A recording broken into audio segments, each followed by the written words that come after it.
So today we're going to talk about writing common learning standards, why we would go about doing such a thing, and then I'll just show one way that's maybe possible for us to go about writing our own learning standards with our partners. Let's start with the rationale of the curriculum. So when this curriculum was written, the idea was they wrote learning standards that we would continually practice with the students and assess them regularly so we can show growth over time on the learning standards in the curriculum. If we have a lot of them, this becomes really challenging. So let's just take a look at a couple right now. In mathematics, I've a graph here that shows two of the learning standards. So solving problems symbolically would be the red graph, and that's how we have taught math for 100 years. So most kids come in with a fairly strong understanding of how to go about doing that. So in this child, you can see has been assessed over time on a variety of things, that same learning standard, and he or she has grown over time from September to the end of June. The second learning target would be logical reasoning. It's another one of the learning standards. This one most students struggle with when they first come in. And so you can see in September they were quite low, but over time with assessing the same logical reasoning learning standard, you can see that they have progressed over time again. For students to repeat skills in order to grow over time, that's what the curriculum was written for. And the content is to be used in order to practice these skills. But like I said before, we have a lot of curricular competencies to assess. So how do we assess over and over again the same curricular competencies to show growth over time? In the ministry website, there is this framework for classroom assessment. That's a very good doc that's worth a read if you have time. The reason why I'm bringing it up now is because when the curriculum was written, they actually asked many teachers to do what we are going to be doing today, which is sit together and discuss the curricular competencies. So within this document, I've just pulled out a couple things here. This was the first one. Teacher teams found the collaborative process of analyzing the curricular competencies and exploring and discussing what is fundamental to be valuable professional dialogue and learning, strengthening their understanding of the deep structure of the curriculum. So basically, people have done this all over. It's not just a unique KLO, let's do something.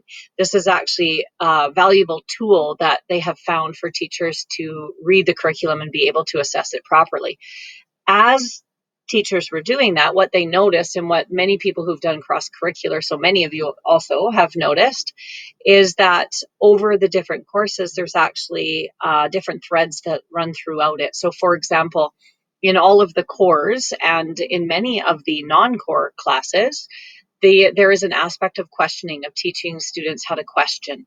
There's also analyzing and reasoning about what you're talking about ethics and communicating what you're doing.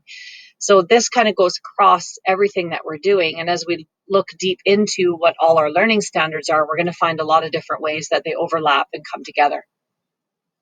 So how might we take our hundreds of learning standards and write them in such a way that we can actually assess them continuously over time? With your team, you get to do this. And I found when I worked alone, I did it. But when I worked with someone who had another understanding of the curriculum, it just became a lot more powerful and helped me to check my own thinking and think about what I'm assessing and what I'm asking the students to do. So I just want to show you an example from science, an example from fine arts, and an example from PHE. So in science, this is just one section. There's 6 different sections. This is one section I pulled out. And when I read these 5 curricular competencies, to me, they speak about the skills of questioning the world around you and predicting answers to those questions. So then I take a look at them and I put some together that make sense to go together. So the top 3 actually make a lot of sense to go together. They're very similar. And the bottom 2 do as well. So with the top 3, I synthesize them into the ability to ask questions and show sustained intellectual curiosity about a scientific topic. And the bottom 2 are talking about hypotheses and predictions. So I wrote them together as the ability to make predictions and write if-then hypotheses. When I did science, I did it by myself, and I am not a science teacher.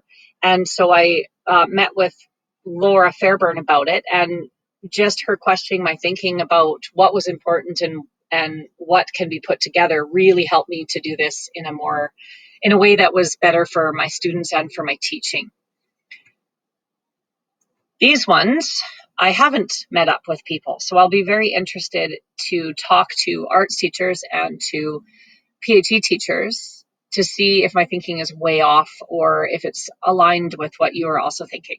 So, in arts education, this section on communicating and documenting, when I read these 7, to me, they say it is my job to help students help students create art, use their skills in new ways, express meaning, ideas, and feelings, and respond to others' works of art.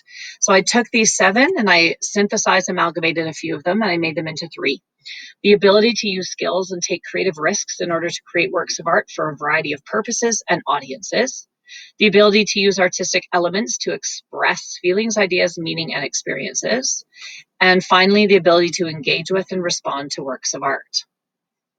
And in PhD, when I read these 4 mental well-being ones, to me, they said that's our job to help students find strategies for mental well-being, deal with substance abuse, manage changes due to puberty, and how all of these things can change your identity. So I put these into 2. The top 3 to me spoke about what's actually going on, and the bottom one spoke about having students do some metacognition.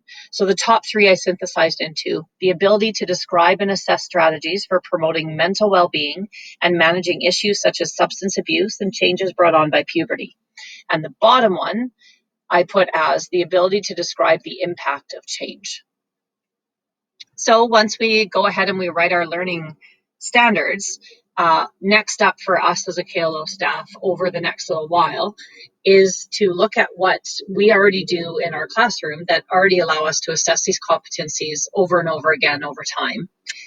Also having time to plan new or tweaking old learning for these competencies. I find myself doing that quite often as I look at what I've been doing that I really love and take a look at the learning standards that are now in front of me and figuring out what I can tweak and change in order to actually be able to assess what I'm supposed to be assessing instead of trying to fit an old assessment into new curriculum.